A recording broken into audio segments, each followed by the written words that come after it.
नाज़रीन आदाब, खबरनामा में आपका खैर मकदम है। आप देख रहे हैं न्यूज़ 14 उर्दू और मैं हूं सैयद नकी हसन। पेश है इस वक्त की अहम खबरें। अगर वीडियो पसंद आई है तो वीडियो को लाइक और शेयर ज़रूर करें और चैनल को सब्सक्राइब करना ना भूलें। शुक्रिया।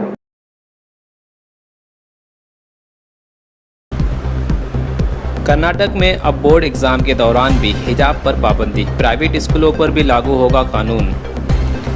कर्नाटक सरकार ने रियासत के प्राइवेट स्कूलों में इम्तिहानात के दौरान भी हिजाब पर रोक लगा दी है। हिजाब को लेकर जारी तनाज़े के दरमियान सरकार ने हुक्म जारी किया है कि पीर से शुरू होने वाले 10वीं के बोर्ड इम्तिहानात देने के लिए आने वाले तलबा को मुकर्ररा यूनिफॉर्म पहनकर आना ज़रूरी है। इस सर्कुलर में कहा गया है कि सरकारी स्कूलों में तलबा और तालिबात को वही यूनिफॉर्म पहननी होगी जो रियासती सरकार ने तय की है। प्राइवेट स्कूलों के तलबा उन स्कूलों की इंतज़ामिया की तरफ से मुकर्ररा ड्रेस पहनेंगे। इमदाद याफ्ता और गैर इमदाद याफ्ता दोनों तरह की स्कूलों पर लागू हो। कई टीचर्स इस बात को लेकर मुतमईन नहीं थे कि प्राइवेट स्कूलों में होने वाले इम्तिहानात में तलबा को हिजाब पहनकर आने की छूट दी जाए या नहीं। अपोजिशन सियासी पार्टी भी हिजाब की तरह के दुपट्टे की छूट मांग रही थी।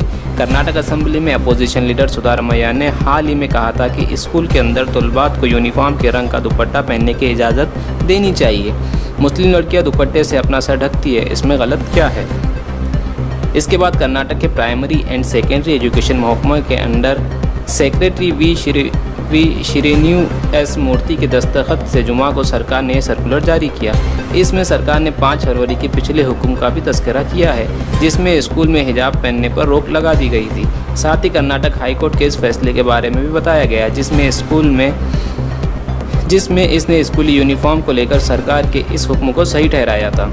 बता दें कि कर्नाटक में जनवरी फरवरी में इस वक्त बड़ा तनाज़ा खड़ा हो गया था जब प्री यूनिवर्सिटी कॉलेज के कई तालिबात को हिजाब पहनकर क्लास में जाने से रोक दिया गया था।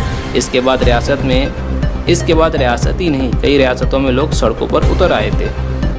न्यूज़ 14 चैनल को सब्सक्राइब ज़रूर करें और बेल आइकॉन दबाना ना भूलें। धन्यवाद।